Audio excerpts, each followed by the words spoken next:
እመጣለሁ ብሎ ዝቶ መጥቶ ነበረ። አው እግዚአብሔር ቤተሰቦች ይህንን ባለበት አፉ ተዋርዶ ይሄድ ዘንድ ሰማዕቱ ቅዱስ ጊዮርጊስ ደግሞ ቀድሞ ዘምቶ ነበረ እና ከእንጦጦ እስከ አድዋ ሄዶ ቅዱስ ጊዮርጊስ አሁን ድል ይነሳል ይመስላችኋልን? አሁን ከእንጦጦ ጀምሮ ተሸክሞት የሄደን ካህን ቅዱስ ጊዮርጊስ ያስገድለዋል እንዴ? ከእንጦጦ ጀምሮ አክብሮት የሄደን ካህን ቅዱስ ጊዮርጊስ ያስማርከዋል እንዴ? ከእንጦጦ ጀምሮ የኔ መመጫ ሰው ብቻ አይደለም ሰማዕቱ ቅዱስ ጊዮርጊስ ነው ያለውን አጤ ምኒልክን ቅዱስ ጊዮርጊስ ያሳፍረው ይመስላችኋል? እንዴት አድርጎ ያሳፍረዋል? የእግዚአብሔር ቤተሰቦች ሄዱ። የካቲት 23 ቀን ነው በዛሬው ዕለት ራሱ ሰማዕቱ ቅዱስ ጊዮርጊስ በሚከብርበት ዕለት በዕለተ ቀኑ ሁላቸውም ለጦርነት ተዘጋጁ። እነዚያ መድፍ ይዘዋል፣ እሳት የሚተፋ ጠመንጃ ይዘዋል። የኛ አባቶቻችን ጎራዴ ነው ያዙ። የኛ አባቶቻችን ሾተል ነው የታጠቁ። የኛ አባቶቻችን ጎመድ ነው ያዙ።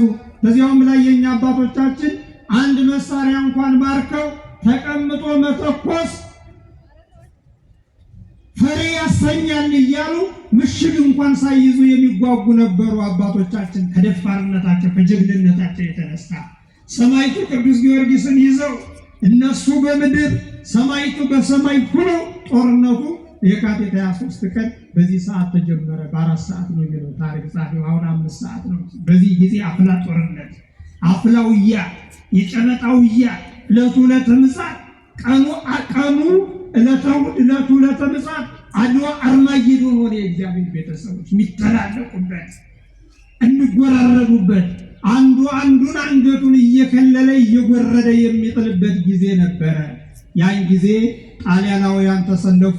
ነገር ግን ኢትዮጵያውያን በረቱ። እግዚአብሔር ከነርሱ ጋር ስለሆነ ሰማዕቱ ቅዱስ ጊዮርጊስ በኢትዮጵያውያን ፊት እየሄደ ይጓጋ ስለነበረ ሰማዕቱ ቅዱስ ጊዮርጊስ ወዲያና ወዲህ በነጭ ፈረስ ሆኖ ይጓጋላቸው ስለነበረ ኢትዮጵያውያን በረቱ። ጣሊያናውያን መንፈስፈስ ጀመሩ። በአራቱ ማዕዘን ከቧቸው ነበረ። መጀመሪያ አንዱን ከበባ ጥሰው ጄኔራሉን አንገቱን ከልለው ሲጠሉት ያን የጣሊያናውያን ወደ ኋላ መሸሽ ጀመሩ። እቴጌ ጣይቱ ጥላቸውን አስይዘው ወይዘሮዎችን አስከትለው አንዳንድ እንደኔ አይነት ፈሪ ከጦር ወጥቶ ወደ ኋላ ሲያፈገፍግ ምን መሆን ነው ተመለስ እንጂ እያሉ እያበረታቱ የወደቁትን ደግሞ ቁስለኞችን እያነሱ እቴጌ ጣይቱ ጦሩን መምራት ጀመሩ። እግዚአብሔር ቤተሰቦች ፊታውራሪ ገበየው ያኔ ፊታውራሪ ነው። ሰራዊቶች አሉት፣ አሽከሮች አሉት። እነሱን ፊት እያሰለፈ ጦሩን መምራት ሲችል እንዴት ከሀገሬ እንዴት ከኢትዮጵያ ፍቅር እለያለሁ፣ እንዴት በኋላ ሁኝ ያጓጋለሁ። ዛሬማ ፊታውራሪ አይደለም። አዎ ፊታውራሪ ላይ በፊት መምራት አለብኝ። ፊታውራሪ ማለት በፊት እየመራ የሚጓጋ ማለት ነው። ፊታውራሪ ማለት ለሞትም ለመከራም ቢሆን ፊት እየሄደ የሚጓጋ አይደለምን ብሎ ከአሽከሮቹ ተለይቶ ወደፊት ሲሄድ አንዷ ሴት መኮንን ደግሞ ምንድነው አድዋ ስላሴን ጠላት አረከሰው ገበየው ግባና በሞቴ ቀድሰው ብላቸው ስለነበረ ይችን እየሰው ነው ይችን ማበረታቻ ሆናቸው ፊታውራሪ ገበየው ሁሉም ቀድሞ ከጣሊያናውያን ጋር መጓጋት ጀመሩ።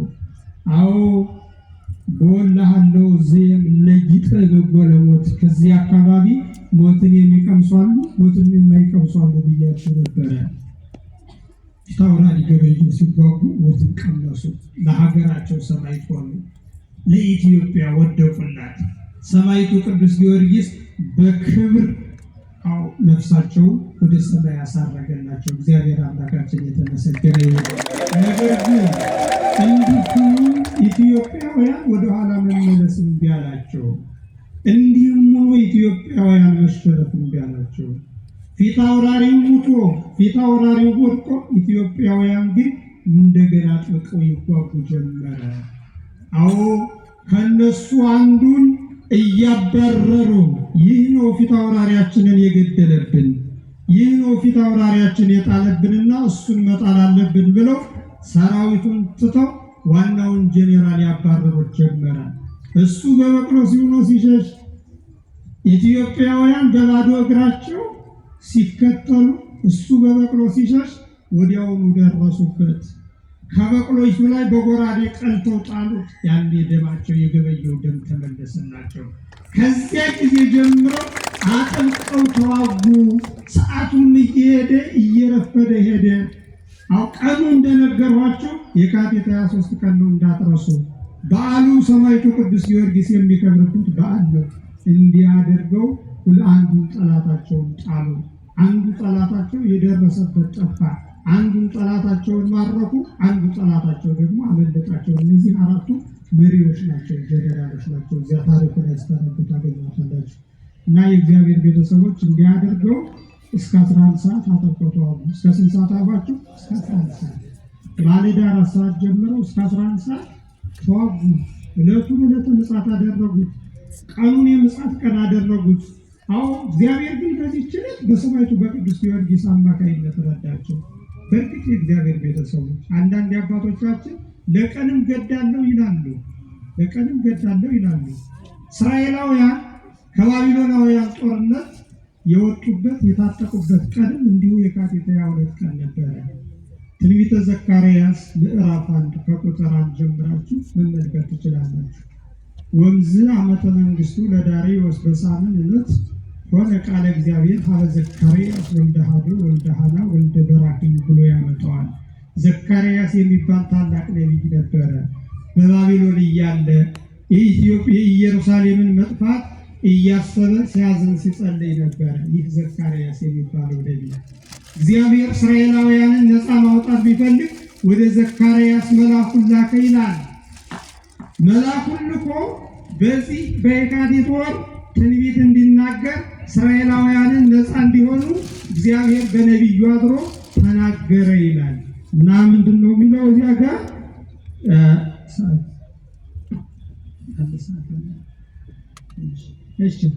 እዚያ ጋር ምንድን ነው የሚለው?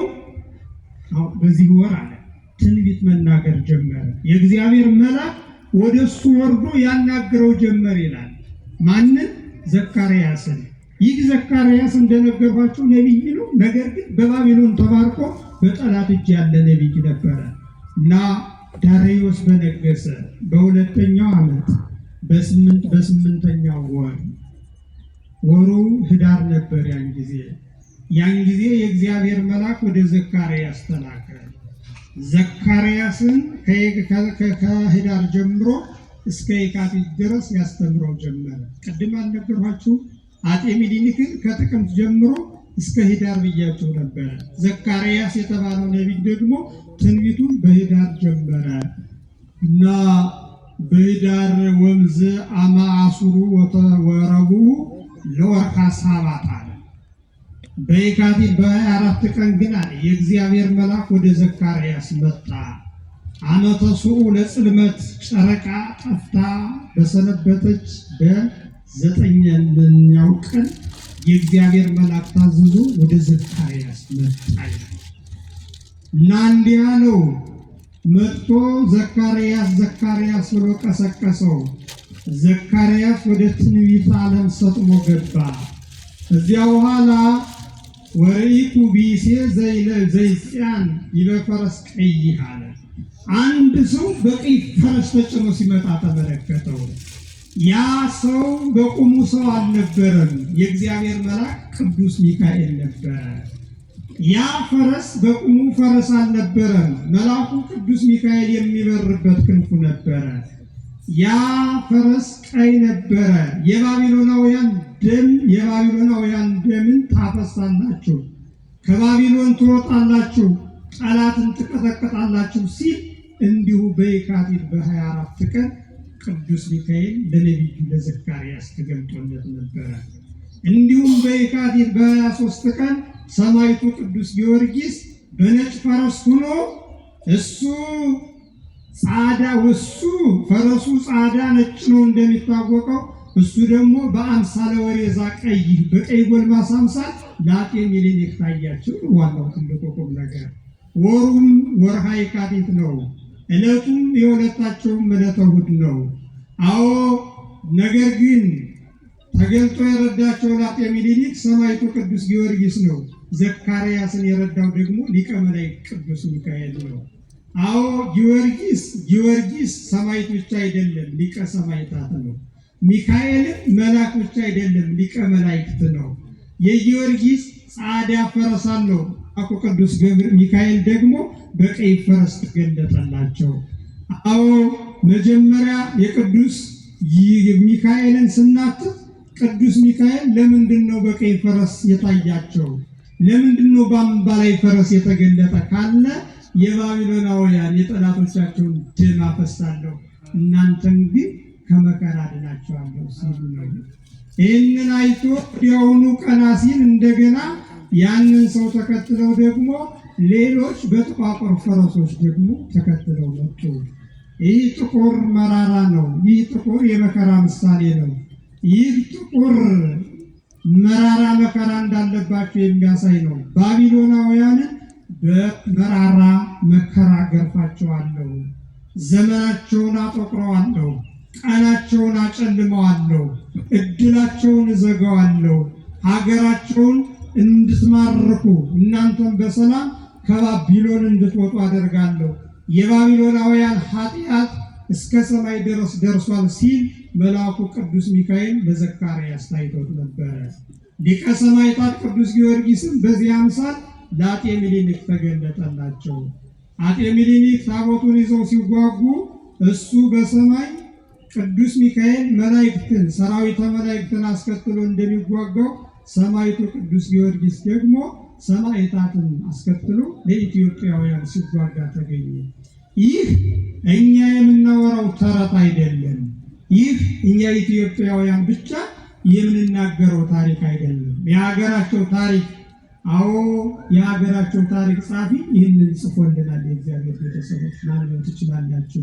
እሱ ራሱ እንዲህ አለ፣ እኛ ጣሊያናውያን አለ ከጥቋቁር ሰዎች ጋር ስንዋጋ በሰማይ ደግሞ ቀይ ጎልማሳ በነጭ ፈረስ ሆኖ እየመጣ ይወጋን ነበረ። ከምድራውያን ተዋጊዎች ይልቅ የእሱ ጦር ሊያንቀሳቀሰን አልቻለም ብሎ የጻፈው የራሳቸው ታሪክ ጻፈ። የእግዚአብሔር ቤተሰቦች እና ቅድም እንደነገርኳችሁ ያ ለዘካርያስ በወርሃ ሳባጥ ማለት የካቲት ማለት ነው። በእኛ ሀገር ቋንቋ የካቲት ሲባል በእነሱ ደግሞ ሳባጥ ብለውት ነው። ይህ ሳባጥ አዎ እንዲው በደንብ አድርገን ካየነው እግዚአብሔር ለነቢያት ራእይ የሚገልጥበት ወገኖቹን የሚረዳበት ዘመን ነው። ታላቁ ነቢይ ዕዝራም ቢሆን ኢየሩሳሌም ከፈለሰች በኋላ የኢየሩሳሌምን ድጋሜ መታደስ፣ የቤተ መቅደሱን መታነጽ፣ የሀገሪቱን መቅናት ያየው በዚህ ወር ነበር። የእግዚአብሔር ቤተሰቦች በዚህ ወር ነበረ። ዘካርያስ ሬ ለወርሃ ሳባጥ በሰርኩ ታምረች ለዘይት ማይከለ ክሌ አይጽቁ ማርያም ጽዮን ለብርሃን ተቋመ ወርቁ ዕዝራኒ በገዳም አመዋለ ውድቁ ለህብረ ገጽኪ ጽዬ ሀተወ መብረቁ ሲል ደራሱ የሚያመጣው አዎ ይህ የካቲት ወር ዕዝራ ራሱ ይህ ምንድነው በጽዋዊ ጊዜ ጠፍተው የነበሩ መጻሕፍትን የሰበሰበበት ነሶን ዋስተጋብኦን አው ባቢሎናውያን ሲማርኳቸው መጻሕፍቶቻቸውን ሁሉ አጥፍተውባቸው ታሪካቸው ሁሉ ከስሞባቸው ነበረ። ነገር ግን በዚህ ወር ዕዝራ የተባለው ታላቁ ነቢይ ሱባዔ ገብቶ የጠፋውን መጽሐፍ ሰብስቦላቸዋል። አው መጽሐፉ እንዲገለጽለት ጾሟል። አጼ ምኒልክ እየጾሙ እንደተዋጉት፣ አጼ ምኒልክ እየጸለዩ እንደተዋጉት፣ አጼ ምኒልክ ስጋውን ደሙን ተቀብለው ጠላታቸውን እንዳሸነፉት ሁሉ ይህ ዕዝራ የተባለው ነቢይም ራሱ ቀን ቀን የመጻሕፍትን ሰብስቦ ሲጽፍ ይውላል። ሌሊት ደግሞ ሲጸልይ ያድራል። ከሱ ጋር የሚረዱት የሱ ደቀ መዛሙርት እሙንቱ ሰማዕልተ ይጽሕፉ ወሰከ ይቤረሩ፣ ቀን ቀን ምንም ሳይቀምሱ ሲጽፉ ይውላሉ የእግዚአብሔርን መጽሐፍ። ማታ ማታ ግን ጥቂት ይቀምሳሉ። እሱ ግን ለ40 ቀን ያህል ምንም ሳይበላ ሳይጠጣ በዚህ ወር ሳባጥ በተባለው ወር አዎ የጠፋችዋን ኢየሩሳሌምን እንድትለማ የፈረሰው ቤተ መቅደስ እንዲሰራ የረከሰው ቅድስት ሀገር እንደገና ቅዱስ እንዲሆን ትንቢት የተናገረበት ከእግዚአብሔርም ጋር የተነጋገረበት ወር ነበረ። በዚህ ወር ሀገራችን ኢትዮጵያም ታሪክ ደገመች። ለምን ከተባለ ኢየሩሳሌምም ቅድስት ናት፣ ኢትዮጵያም ቅድስት ናት። የኢየሩሳሌምን ቅድስትነት እናንተ ታውቃላችሁ። የኢትዮጵያውያንን ቅድስትነት ደግሞ ነቢያት ይመሰክራሉ። የመጀመሪያው ነቢይ ዳዊት ወሀብኮሙ ሲሳዮሙ ለሕዝበ ኢትዮጵያ፣ ለኢትዮጵያውያን ምግባቸውን ሰጣቸው ይላል። እንግዲህ እዚህ ጋር ኢትዮጵያውያን ሲያነሳቸው በኃጢአት አይደለም፣ በቅድስነታቸው ነው። የእግዚአብሔር አገልጋይ በመሆናቸው ነው። ይህ ደግሞ በምን ይታወቃል ካላችሁ ይገንሩ ቅድሜው ኢትዮጵያ ከእግዚአብሔር ፊት አለ ኢትዮጵያውያን ይንበረ